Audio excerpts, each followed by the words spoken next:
Ya, Waalaikumsalam warahmatullahi wabarakatuh. Selamat sore Kata Data. Suatu kehormatan bagi kami dapat berkunjung ke studio Kata Data ini. Izin subuh salam ini memang tadi seperti kami paparkan adalah kota yang terluas nomor 4 di Indonesia, kemudian juga termasuk kategori yang tersepi. Maka program untuk kota subuh salam dari alamnya, SDA-nya itu tentu wisata, baik itu wisata alam seperti air terjun, kemudian juga ada wisata rohani, ada makam Syekh Hamzah Pansuri yang Oboh Kecamatan Runding. Nah, kemudian kami kepengen membawa secara nasional dan internasional tentu daripada karya Syekh Hamzah Pansuri ini. Kami ada memasukkan dalam visi misi kami yaitu seminar Syekh Hamzah Pansuri secara internasional. Kami sudah hubungin beberapa profesor yang memang disertasinya mengangkat tentang Hamzah Pansuri, dan juga nanti kami angkat juga tentang kayu kapur ini, sebab kayu kapur ini banyak tumbuh di kota Subuh Salam. Kita tahu yang muslim adalah ini salah satu tumbuhan yang ada disebutkan di dalam Al-Quran, innal abrara yasrabuna min ka'sin kana mijajuha kafura. Ada disebutkan di sana tentang kayu kapur.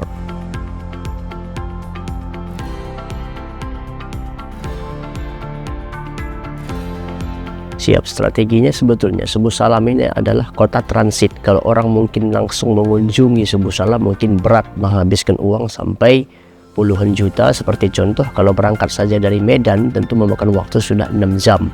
Kemudian lain lagi ke pelosoknya, ke daerahnya, tempat wisatanya itu mungkin memakan jutaan rupiah. Maka mungkin ini ketika mereka sedang lewat transit mungkin bisa berkesempatan untuk singgah, tentu didukung oleh infrastruktur konektivitas supaya menghemat tetapi juga mereka bisa berwisata.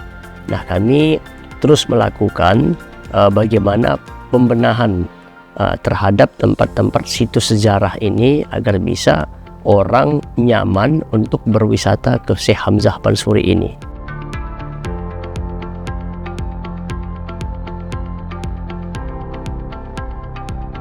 Kami punya cita-cita mempromosikan tentang air terjun SKPC dan Silangit ini dan lain sebagainya. Tetapi memang karena keterbatasan anggaran ya di daerah tadi ini, kita terus kena dana pemotongan dan juga penyakit Subuh Salam ada defisitnya sangat tinggi. Jadi secara otomatis ketika kita ingin untuk merevitalisasi tentang air terjun ini juga terkendala kita di pembiayaan. Tapi yang jelas kami atas nama kepala daerah terus menginformasikan, terus memviralkan agar ya berbondong-bondong masyarakat luas ini bisa berkunjung ke kota Subuh Salam, yaitu untuk melihat air terjunnya. Tetapi memang konektivitas menuju ini masih berat. Nah, contoh tadi kalau orang mau ke air terjun Silangit harus menyewa tour guide-nya dan juga sampan mesin untuk menuju ke lokasi tadi, memakan biaya yang begitu banyak.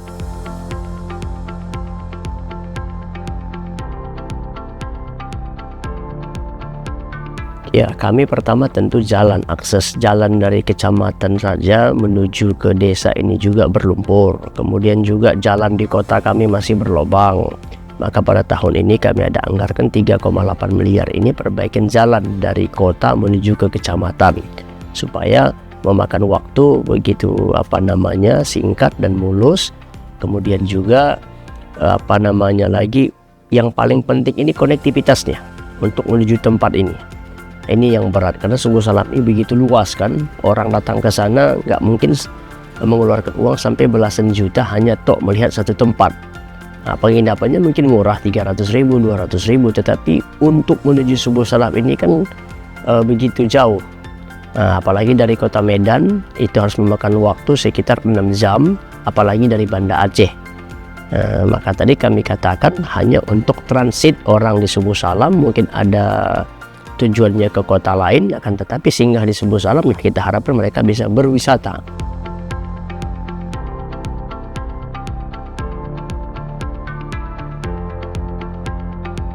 Pasti kami tertarik dengan infrastruktur digital, tetapi kita nanti takutnya malu bagaimana kita mendigitalisasi tetapi juga infrastruktur dasarnya ini masih kopong.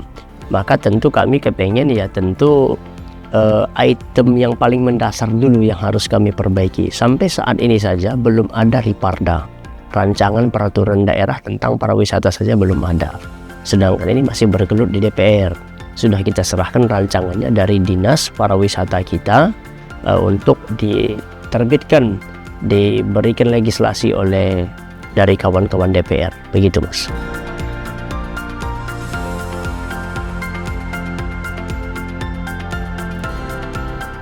Jadi itu yang kami harapkan sebetulnya, hilirisasi produk yang ada dari alam Subuh Salam ini, yaitu dari sawit TBS diolah jadi CPO, CPO-nya ini juga diolah jadi minyak goreng.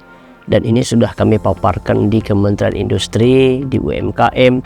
Tadi terakhir kami sudah juga sondingkan kepada kawan-kawan yang ada di Kadin ya, Kamar Dagang Indonesia, bagaimana agar para investor ini tertarik membuka peluang, yaitu refinery dari kelapa sawit ini, bisa saja Pamiko, pabrik minyak goreng, atau mungkin dari CPO ini diolah jadi sabun atau lain sebagainya begitu. Itu yang paling menarik sebetulnya untuk Kota Subuh Salam.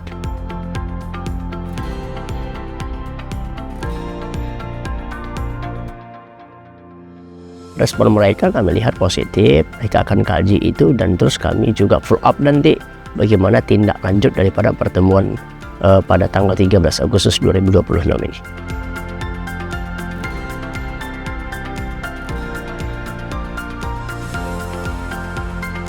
Ya pasti pemerintah daerah ini tidak lepas daripada tentu apa target RAPBN, itulah yang kita serap. Apa asta-cita Bapak Presiden, tentu itu kita combine dengan yang ada di daerah. Saat ini Bapak Presiden asta-citanya ada di bidang pendidikan. Kami tertarik di bidang pendidikan, yaitu ada sekolah rakyat, ada SNT, ada sekolah unggul Garuda, dan juga ada diwacanakan beliau untuk membangun 10 titik URI, Universitas Republik Indonesia. Nah, kami yang di daerah ini apa hanya menunggu dikasih dari pusat? Tentu tidak. Tentu kami juga mengejar agar dapat sesegera mungkin program itu. Nah, alhamdulillah dibuktikan dengan keseriusan pemerintah daerah kita Kota Subuh Salam.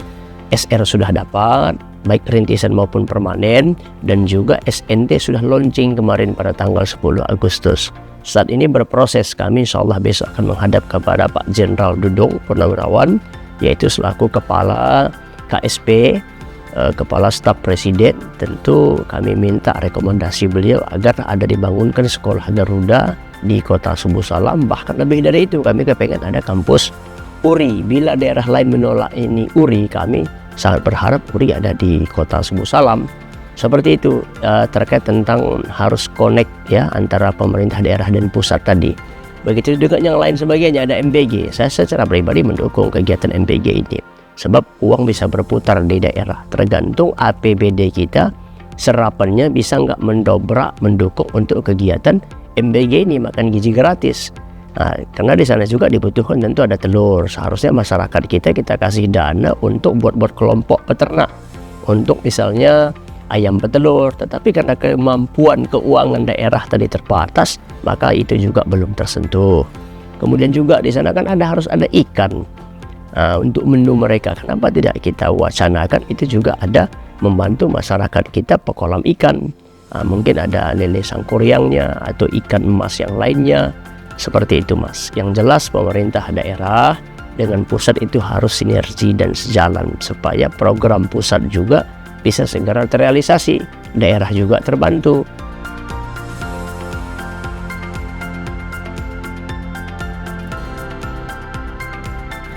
Saya belum terkonek kalau yang masalah Kampar, tapi yang ada ya pabrik kelapa sawit, tentu itu dari swasta yang mengelola ke sana, yaitu PKS Pabrik Kelapa Sawit. Digital itu belum, kita belum meranah ke sana, karena tadi saya bilang tadi ya, namanya saja kota tapi isinya kabupaten, dan kita jauh daripada keramaian.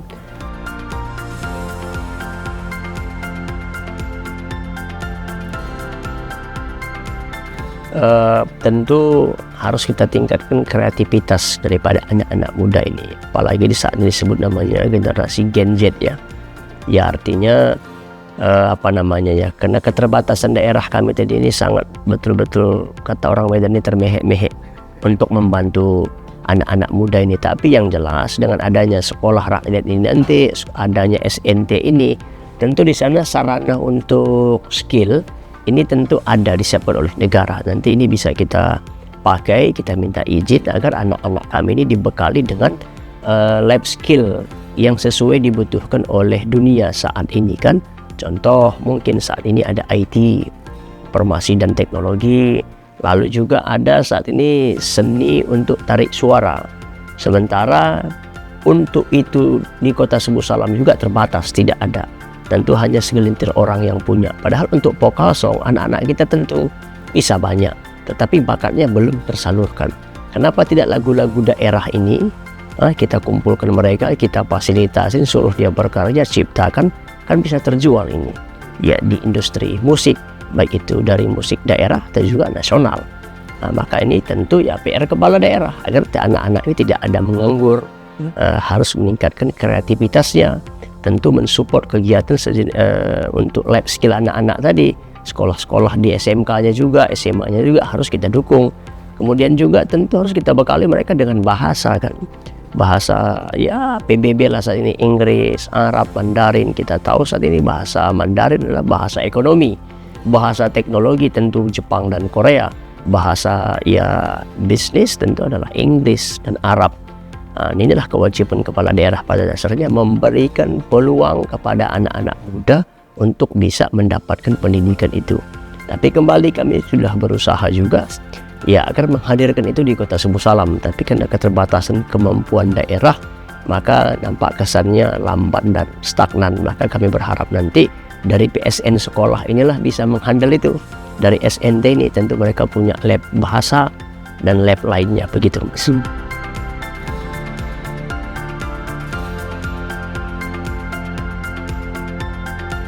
Saya terlepas dari itu, saya tidak mau dapat penilaian dari anggaplah masyarakat. Biarlah nanti di sisi Tuhan itu menjadi jariah bagi kami. Yang jelas saat ini kami konsen untuk peningkatan SDM. Saya banyak belajar daripada negara Singapura, karena Singapura ini adalah negara nomor 1 terbaik tentang literasi. Indeks membaca mereka sangat tinggi, dan Jepang 10 literasi dunia terbaik, 5 itu sudah dari Asia. Tapi saya sedih melihat Indonesia ini ranking 70 sampai 80. Nah, saat ini adalah visi terbesar kami adalah menzerokan defisit. Sebab defisit kami sangat tinggi, dan saya pernah berjanji kepada publik, memang kita mencalonkan ini adalah untuk menolkan defisit ini. Maka berhasil atau tidak, saya juga tidak butuh penilaian itu tadi. Yang penting saya berbuat kepada masyarakat, nanti biarlah masyarakat yang merasakan sendiri apakah positif atau itu negatif. Dan kami saat ini memang konsisten hanya untuk bekerja untuk memperbaiki SDM.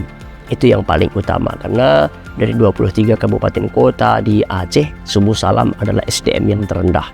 Bayangkan dari 111.000 penduduk Subuh Salam ini belum ada yang profesor. Doktor kami hanya antara 7 sampai 9 orang, tapi yang jelas di bawah 10. Maka kami terus memotivasi masyarakat Subuh Salam agar gemar mencintai literasi, gemar untuk membaca, biar pola pikir kita ini sehat. Ketika kita banyak membaca, tentu banyak pengetahuan yang kita dapatkan. Dari pengetahuan ini nanti lantas Allah akan berikan kita bonus. Bonusnya apa? Ya dapat kita jadi ini, kemudian dapat kita peroleh itu. Maka yang paling penting adalah bagaimana kami mencontohkan pada masyarakat kami agar menjadi masyarakat yang cerdas. Dan juga tentunya harapan kita sehat walafiat.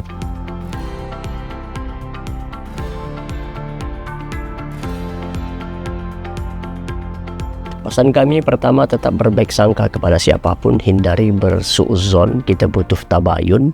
Kemudian hindari yang namanya hoax, informasi yang tidak akurat lalu kita sebarkan. Maka kami bersyukur di sini diundang oleh Kata Data. Maka yang berbicara itu adalah data sehingga bisa menjadi fakta. Kemudian selanjutnya tentu doakan kami saat ini sebagai kepala daerah bisa menjalankan amanah ini sebaik-baik mungkin dan tetap dalam koridor sesuai undang-undang yang berlaku. Dan tentu yang paling penting adalah senantiasa dalam lindungan Allah Subhanahu wa Ta'ala. Dan juga kami akan mendoakan senantiasa masyarakat kami sehat walafiat, lancar dalam untuk bekerja, dan tentu senantiasa dalam lindungan Allah Subhanahu wa Ta'ala.